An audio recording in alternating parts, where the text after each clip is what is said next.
December afternoon in modern-day South Dakota, members of the Lakota tribe, the people once known as the Teton Sioux, saddle their horses and ride. They ride to remember the great chiefs and warriors of the past, Sitting Bull and Crazy Horse, Red Cloud and Bigfoot. They ride to remember the tragic years after Custer and the Little Bighorn, when the blazing fire of victory quickly turned to ash.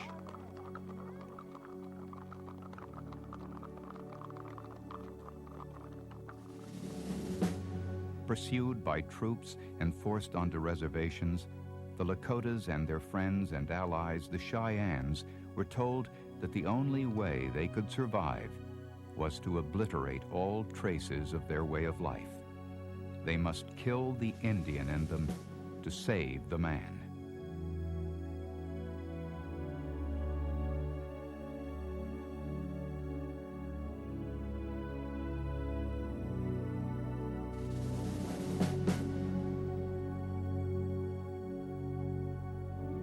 But all this brought was misunderstanding, despair, and death.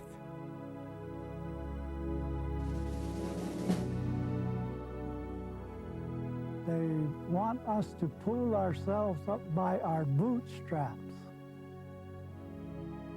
They don't know that moccasins do not have bootstraps. Most important, these Lakotas ride to remember men, women, and children who lost their lives at this place more than 100 years ago. A place where all the anguish and distrust came to a flashpoint, and the frontier west was lost for good. Wounded Knee.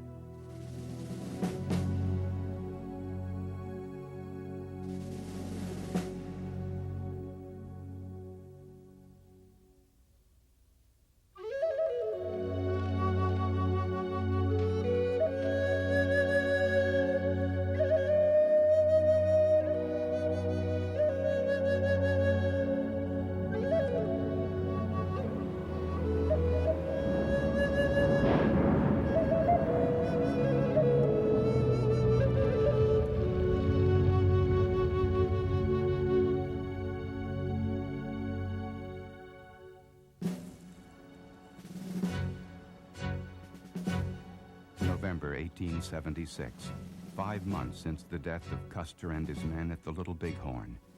The citizens of the United States, shocked as they had not been since the assassination of Abraham Lincoln, demand punishment.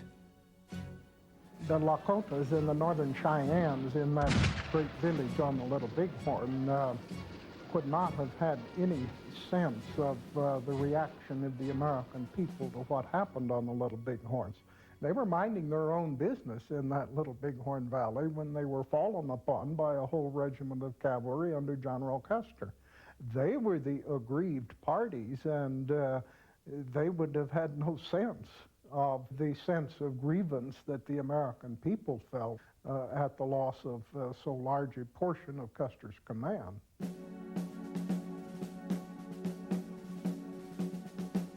The army was off in hot pursuit. Any Lakotas or Northern Cheyennes off the reservation, whether they had fought against Custer or not, are to surrender and return, or face the consequences. Sitting Bull and his followers flee to Canada. Others split into smaller groups and try to vanish into the mountains and valleys. Still, the soldiers come.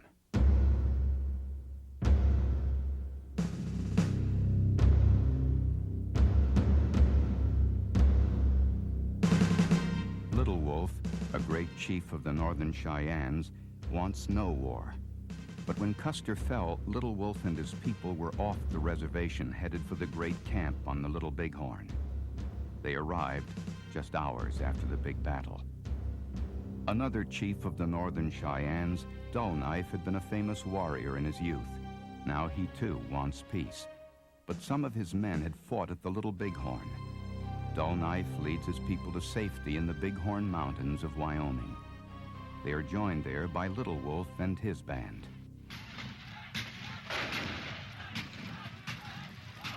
But they are not safe. On November 25, 1876, over 1,000 cavalry, led by Colonel Ranald Mackenzie, attack.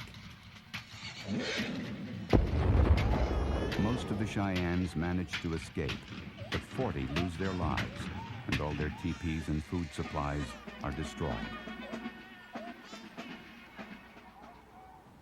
Dull Knife is the great-grandfather of Ted Rising Sun. For the first time, they began to consider surrendering. And they watched a camp go up in flames. And they saw their horse herd slaughtered. They heard the screams of the horses whose throats had been cut. I know I would be furious. I would be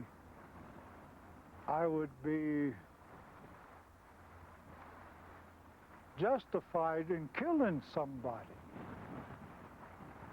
But that's war.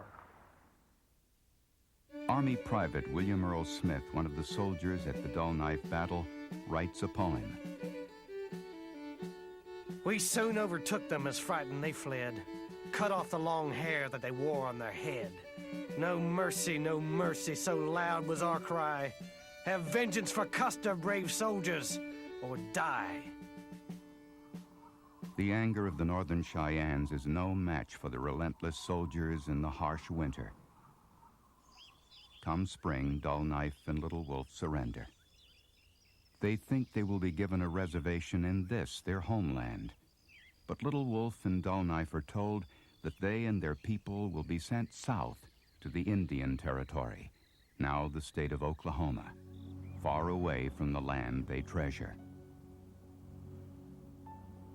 All you have to do is look around here and you can see how beautiful this valley was, and the White River Valley, and even today there's an abundance of game, and it was a way of life that the people cherished. If you've grown up and you've lived that way for generations, and then all of a sudden your life changes, and you're put on a reservation in Oklahoma, and the weather's different, the trees are different, the grass is different, even the people are different. You feel like a part of you has just been taken away.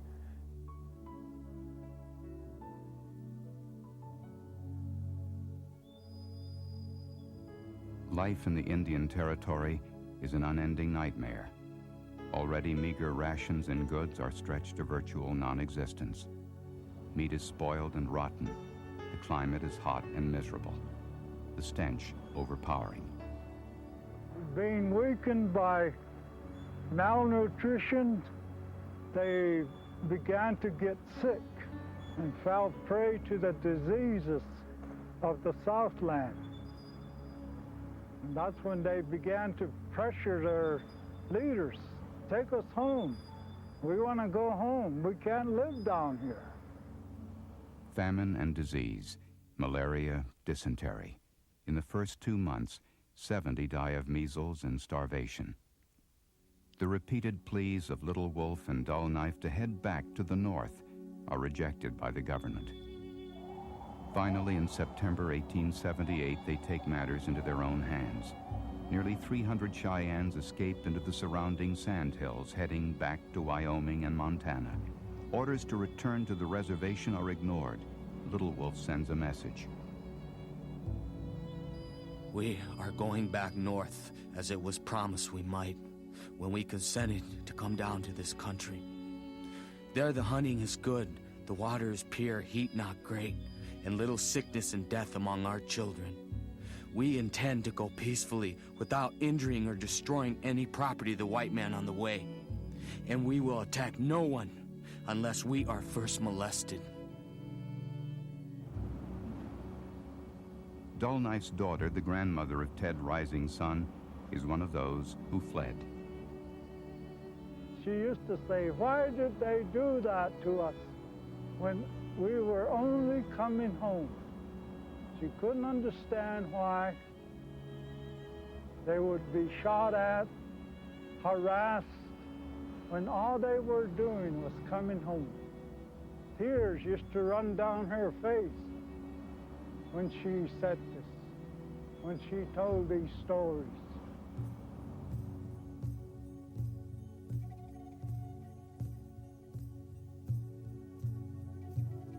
For 3 months, more than 10,000 troops searched for an elusive 278 Cheyennes. First of all, you have to think about a determined people.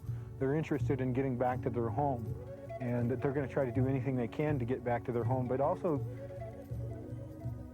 very sophisticated travelers. They knew how to use the horse better than anybody ever did in the Americas.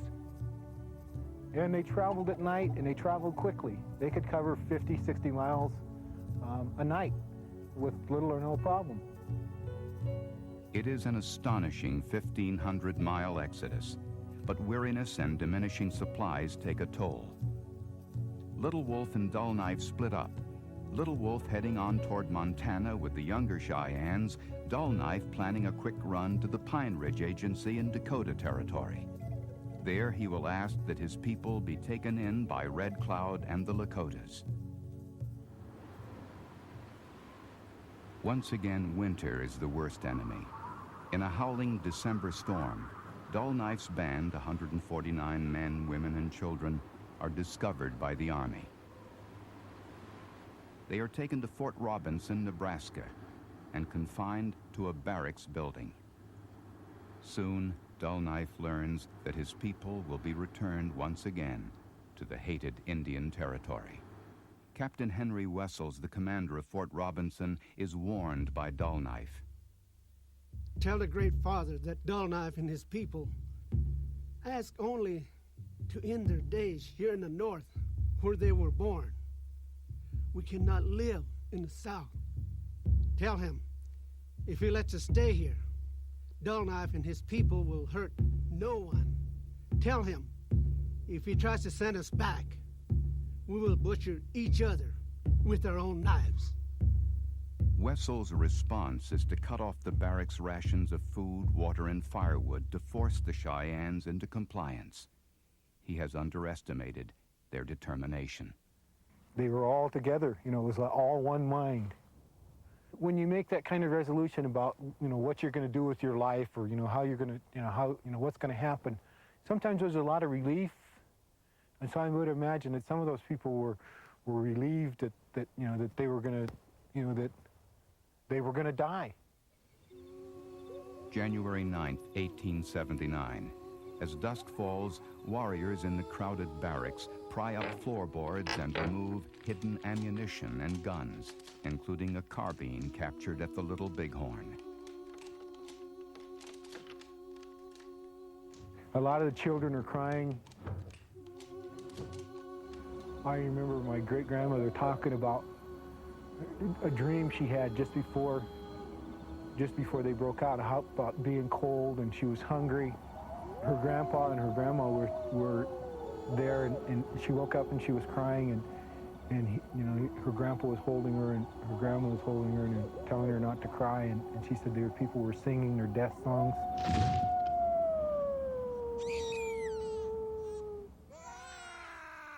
Shots ring out, and the Cheyennes make a last desperate attempt to escape.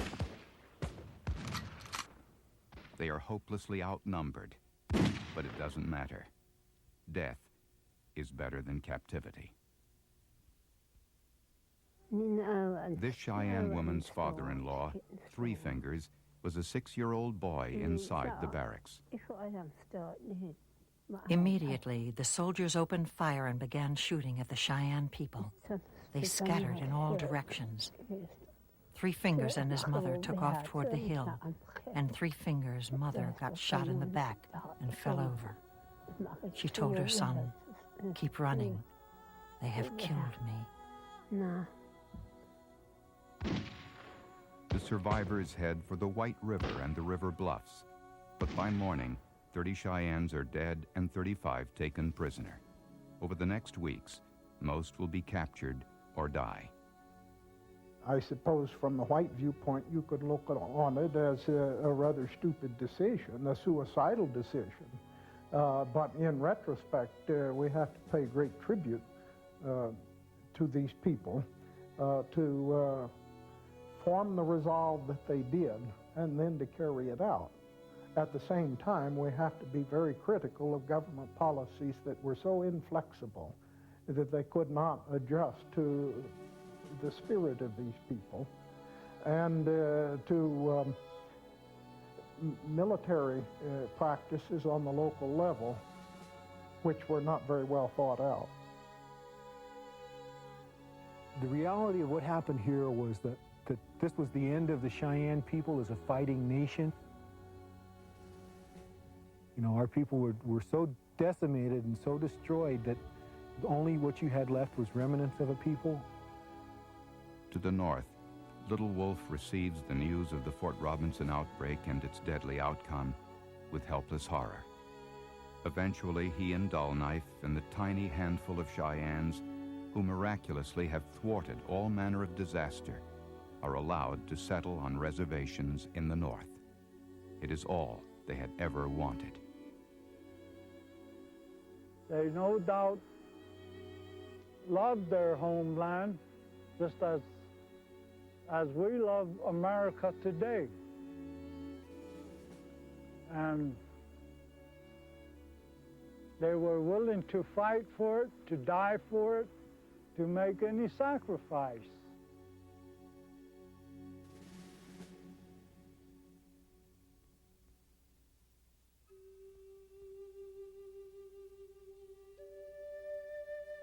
In 1879, when the Northern Cheyennes make their futile flight for freedom from Fort Robinson, virtually all of their friends among the Teton Sioux, the Lakotas, have resigned themselves to life on the reservation. All but the defiant Hunkpapa Sioux and their leader, the Great Sitting Bull.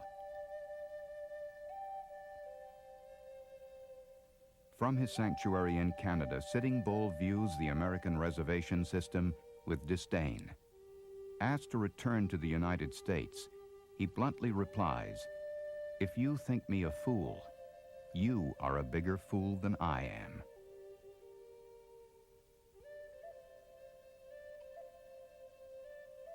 But even one as powerful as Sitting Bull cannot overcome bitter reality. Buffalo are as rare as they are below the border.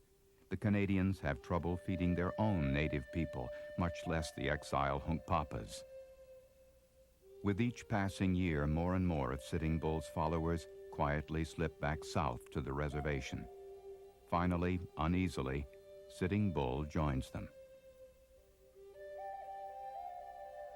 His surrender on July 20, 1881 at Fort Buford can be seen as marking the final collapse of Lakota resistance to the westward movement.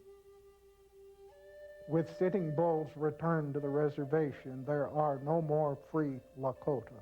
They are all reservation Lakota. At long last, the government can truly say there are no independent Lakota bands that can cause trouble for government policies. Sitting Bull is brought to Dakota's Standing Rock Agency, as contentious as ever. He repeatedly comes head-to-head with the equally stubborn James McLaughlin, Standing Rock's government-appointed boss. I do not wish to be shut up in a corral. All agency Indians I have seen were worthless. They are neither red warriors nor white farmers. They are neither wolf nor dog. But my followers are weary of cold and hunger. They wish to see their brothers and their old home. Therefore, I bow my head. McLaughlin has to contend not only with Sitting Bull's popularity on the reservation, but around the world. In 1885, Buffalo Bill Cody signed Sitting Bull as a star attraction in his flamboyant Wild West show. Sitting Bull is impressed with much of what he sees as he tours the country, but appalled by the poverty he sees in the cities. The white man knows how to make everything, but he does not know how to distribute it.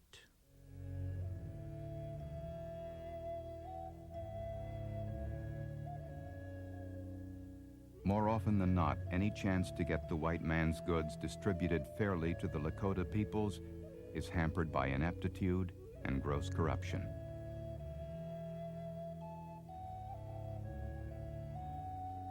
By the late 1880s, people were starving. We lost 90% of our population to starvation.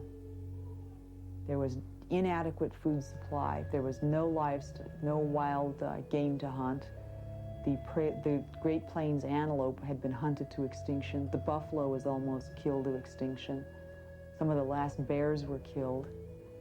The running of cattle was destroying the native grasses. It was a time of total desperation. We were at the absolute mercy of the Bureau of Indian Affairs agent. Their way of life is further disrupted by the well-meaning, if wrong-headed, good intentions of the Indian reform movement. Reformers see the reservation system not only as a way to keep the Lakotas and other tribes out of the way of Western expansion, but as a social incubator that will hatch Indians into civilized white folk. A leader of the reform movement is the Reverend Lyman Abbott. The Indians can scarcely be said to have occupied this country more than the bisons and buffalo they hunted. 300,000 people have no right to hold a continent and keep at bay a race able to people it and provide the happy home of civilization. It's one of these situations where with friends like this, who needs enemies? That's what you end up with the reformers. Their intentions might have been good, but again, their impact in Indian communities is absolutely disastrous. In terms of the time it takes for societies to evolve to a certain point, the sudden change brought on by reservations was literally overnight. It was decided that since all civilized people are Christians, the Sioux had to not only be civilized, but Christianized. You had to become a farmer and become a Christian. All of this was for the good of the Indians, because if the Indians kept on the way they were, they would disappear. So in Richard Henry Pratt, a famous Indian reformer's phrase, what they had to do was kill the Indian and save the man. As an Army officer, Richard Pratt had been an Indian fighter and prison warden. Seized by the zeal of the reform movement, he now believes that the only way to save the Indians is to turn them into land-tilling, patriotic, God-fearing Christians, and that the best vehicle for this is education. It wasn't an education, it was an indoctrination. We were forbidden to speak our language. We were forbidden to even think about or talk about anything that related to our culture. And I guess the theory was that if you could destroy the language and destroy the beliefs in the culture by teaching these children that everything their grandparents did was wrong or evil, you're going to eventually be able to take these children and assimilate them and acculturate them into the mainstream. Even more extreme is the reformers' attitude toward the Native Americans' religious beliefs. For the Lakotas, the restrictions are especially grating. Ceremonies, the work of the medicine men, and worst of all, the central ritual of Lakota faith, the sun dance, are forbidden.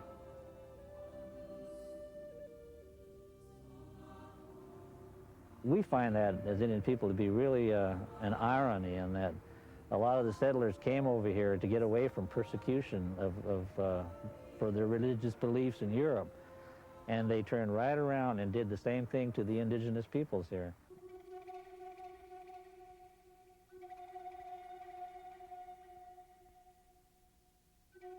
And then the whites demand more land. If the Lakotas are to become simple farmers, the reasoning goes, surely they would not need all the land they had in their Great Sioux Reservation.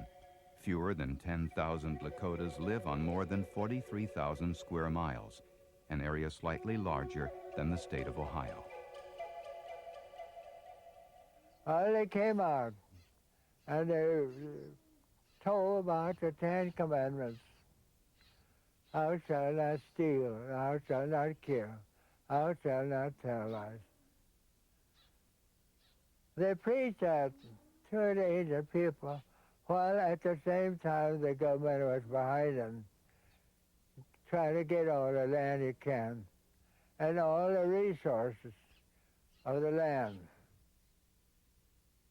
The Lakotas resist, but the government has an ace up its sleeve, Major General George Crook. In 1889, he wangles the Lakotas into giving up 9 million acres of land.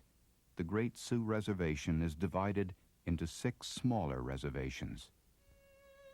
It is impossible to exaggerate the psychological effect of that land agreement on the Lakotas. On top of a decade of afflictions and frustration and cultural breakdown, the land agreement was the ultimate blow to the Sioux. It made them ripe for some kind of a social or religious upheaval. Throughout human history, when all else has failed, people have prayed for miracles. For the disconsolate Lakotas, hope suddenly shines from the west.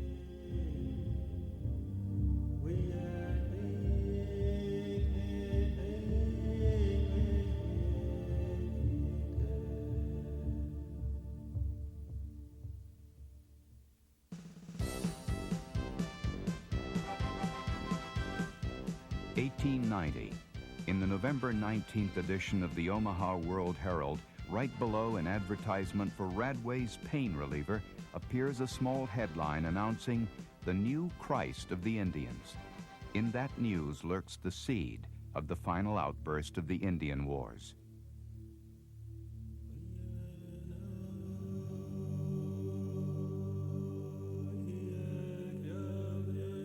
From the deserts of Nevada to the plains of Dakota, word travels of an Indian Messiah. His name is Wovoka. The Lakotas send 2 of their medicine men, Short Bull and Kicking Bear, to investigate. The people were very threatened. Their lives were threatened, their lifestyle was threatened, and in that desperation they looked for some kind of hope, and that was the glimmer of hope that they found. The Indian Messiah gave tribes all over the West hope. He gave none more hope than he gave to elements of the Lakota, because they had been brought to a higher peak of frustration, disillusionment, and hopelessness than any other tribe in the West. Wovoka is a sheep herder and sometime shaman. During a total eclipse of the sun, he has a vision of a new world. It was a teaching that drew very heavily on Christian principles as well as upon traditional Indian beliefs. In fact, he exhibited scars on his hands and feet where centuries ago the white people had nailed him to a cross. Wovoka preaches that there will come a time when all the native people will be happy once more, when food will be plentiful and all the whites will disappear. His teaching was basically peace, try to get along with everyone, try to treat everybody in a good way. And you treat people in a good way, they'll treat you in a good way in return. And for you, when you cross over to the other world, you know, you be ready.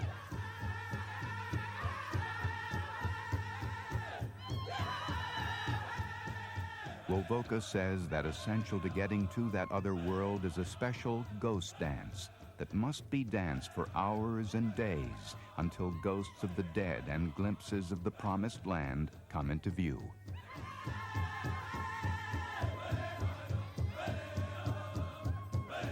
For the Lakotas, desperate to grasp at any shred of hope, the ghost dance spreads like a prairie fire. People dance into trances and convulsions. Some have a more spiritual experience than the grandmother of Alice New Holy. She said she went around and around. She said pretty soon she got dizzy and she fell down. And she said she never seen anybody. She's looking around to see, one of her dead relatives, would come to her. And she said all she got was a big headache, so she don't believe in that. But to the peaceful teachings of Wovoka, the Lakotas add a streak of militancy. Kicking Bear tells his people, all men and women make holy shirts and dresses to wear in the dance. The ghosts say that the bullets will not go through these shirts and dresses. So they have these dresses for war. Fall 1890. Sounds of the ghost dance are echoing off the Dakota Badlands. Followers of the ghost dance are especially strong at the Pine Ridge and Rosebud reservations. The fervor probably would dance itself out. But the Indian agent at Pine Ridge, a political hack named Daniel Royer, panics. Royer, who the Lakotas call young man afraid of Indians, bombards Washington with telegrams, begging for military assistance.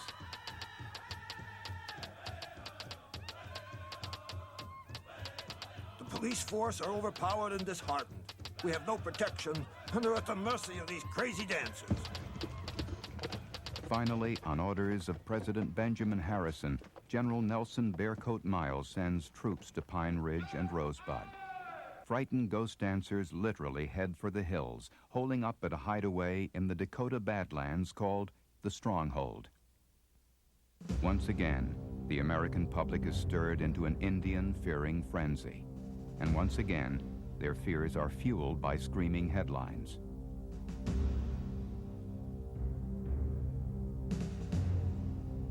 Accompanying the Army, there had been a whole army of war correspondents who came to Pine Ridge and had nothing to write about, and so simply gathered each day and compiled sensationalist dispatches to send to the outside world. So the newspapers trumpeted a war that in fact did not exist either in reality or in prospect.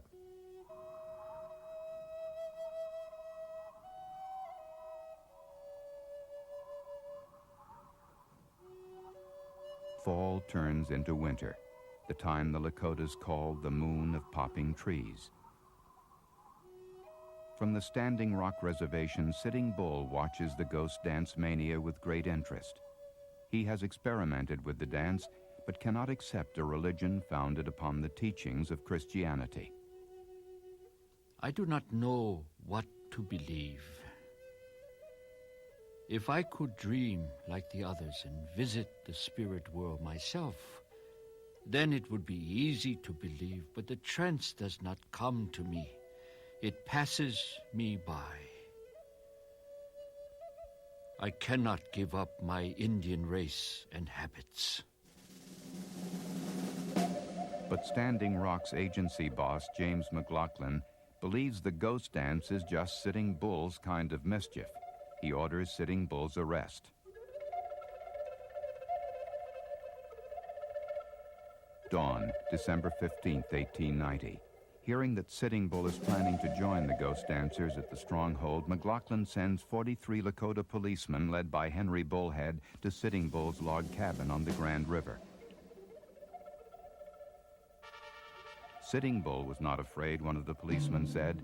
We were afraid. Bullhead, Red Tomahawk, and others enter the cabin and arrest Sitting Bull. An angry crowd of Sitting Bull's followers gathers outside and tries to keep the police from taking their leader away. A shot is fired. Bullhead is hit, but as he falls, both he and Red Tomahawk shoot Sitting Bull dead.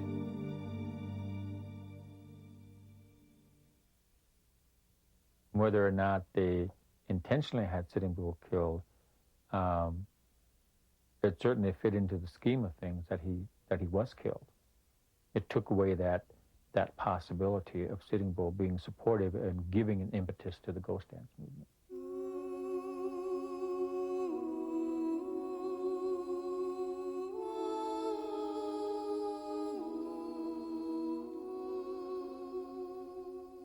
As long as he was here, the people would always still have that hope and the desire to continue to fight for who they were as a people, you know, and for their nation. And with him out of the way, kill the leader. You can subdue their people a lot easier than if you let him live, because he would always be a great champion of our people for as long as he lived. His death emerges as a powerful symbol marking the end of one era, the era of the westward movement, the era of the frontier, the era of Indian independence, and the beginning of another, the beginning of the 20th century and all that implied different for American history. But there is one last tragic scene still to be played.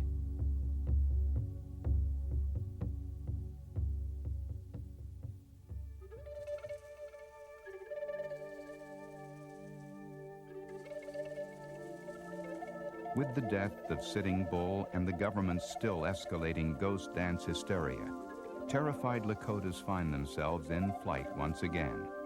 Sitting Bull's people run for the Cheyenne River Reservation and the kind sanctuary of its chief, Bigfoot. You helped all people, so that if there were widows, if there were people that were elderly, if there were people that were sick, unable to care for themselves, they came to his band and they took him in and they helped them survive. Bigfoot and all the Lakotas now at Cheyenne River are labeled hostiles. Bigfoot's arrest is ordered. Even though he suffers from pneumonia, Bigfoot leads the people on one more run for what he hopes will be the safety of Pine Ridge. He has another reason for going there as well. Bigfoot was known among all of the Lakota as a successful conciliator, one who had special skills at making peace, and the chiefs down at Pine Ridge had invited him to come down there and help make peace with the army. Bigfoot guides the people through the Badlands toward Pine Ridge. My grandfather would tell me how his mother and his aunt often spoke about walking in the December cold and how she cried because Sitting Bull had been killed. And she cried because she thought they would all be killed. And she cried because she wondered if she would ever live long enough to have children, and if her children would have great-grandchildren, and if those great-grandchildren of her children would be Lakota. And as she cried, her tears froze to her face.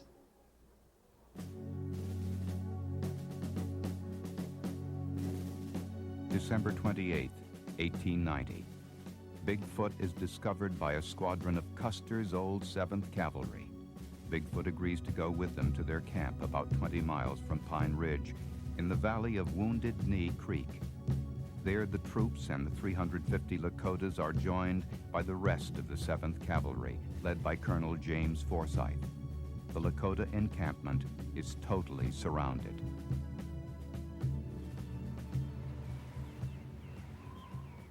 The next day, the 29th, is uncommonly warm for December. Forsyth orders the Lakotas to turn over their weapons. The military had been ordered to disarm Bigfoot and take him out of the country because he was still thought to be a troublemaker. But the process of disarming Indians, historically, time after time, it has happened in the past, is guaranteed to unleash tensions that rise and may not be containable. In those times, guns were like gold to the Indians. It was a means of survival. It was a means of obtaining food. Not so much for self-defense, not so much for killing or murdering, taking other people's lives, but it was for survival of food. There is resistance.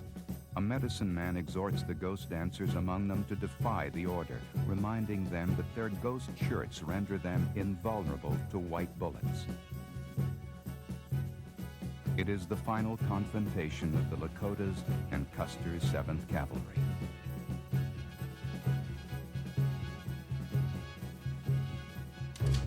One of the soldiers appeared to be the one in charge, and he barked an order.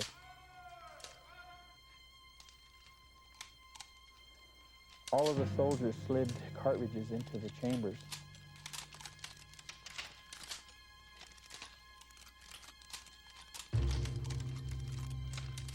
But my grandfather said it was almost instantly.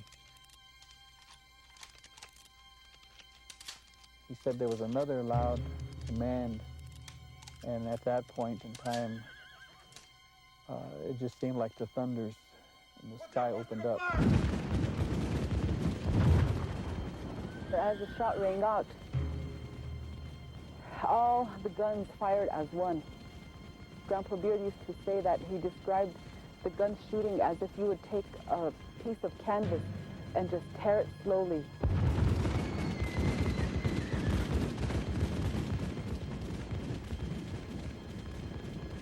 Who fires first remains a source of fierce debate to this day, but the horrific end result is indisputable.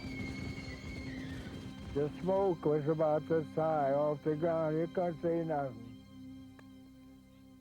And I had an uncle sitting right in the middle of that first volley. Killed Bigfoot and my grandfather right there. And he was shot right through the heart or my chest, and I went right through. The howitzers were firing at that time, and they were just shooting right into the people.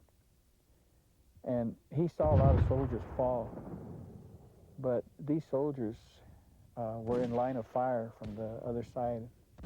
So, you know, he felt that there were a lot of them that had shot each other.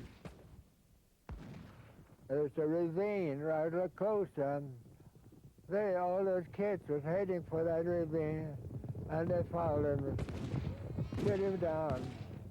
And the kids cried, and their mother tried to grab him, and they shot him right down on top of the kids and all that.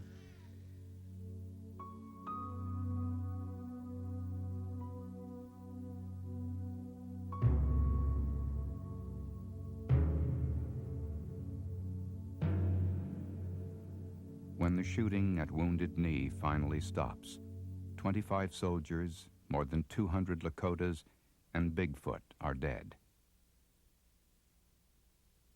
Later that day, Lakota holy man Black Elk comes upon the scene. Dead and wounded women and children and little babies were scattered all along there where they had been trying to run away. Sometimes they were in heaps because they had all huddled together, and some were scattered all along. I saw a little baby trying to suck its mother, but she was bloody and dead. It was a good winter day when this happened, but after the soldiers marched away from their dirty work, a heavy snow began to fall.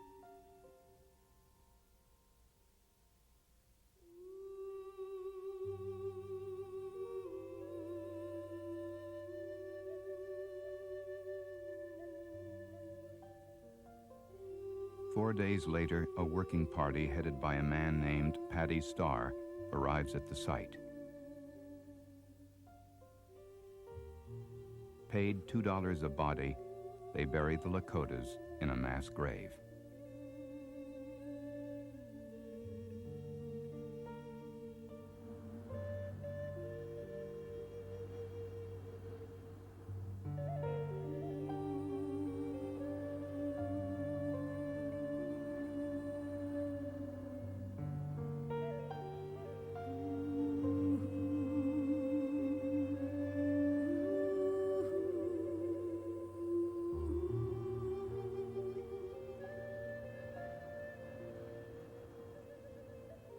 Bill Horncloud's father survives the carnage of that day, but 8 other members of the Horncloud family are killed.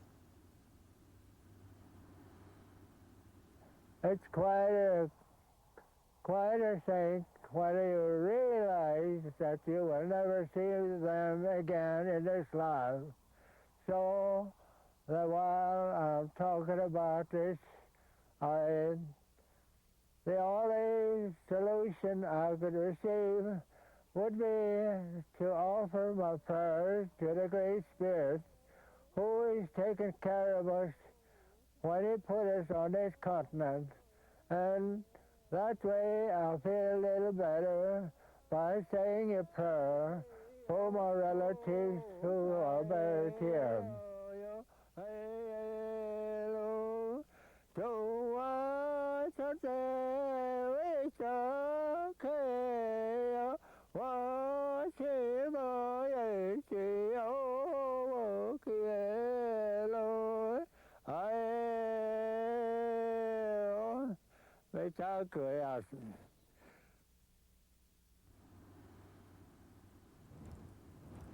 With the guns silenced at Wounded Knee, 4 centuries of major armed conflict between Native Americans and white settlers come to an end.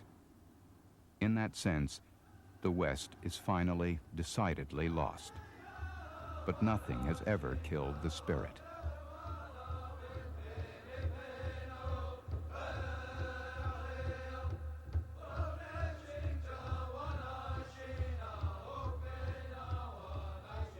The dream did not die at Wounded Knee. It has continued. That's why I'm alive. That's why many of my Lakota people are alive.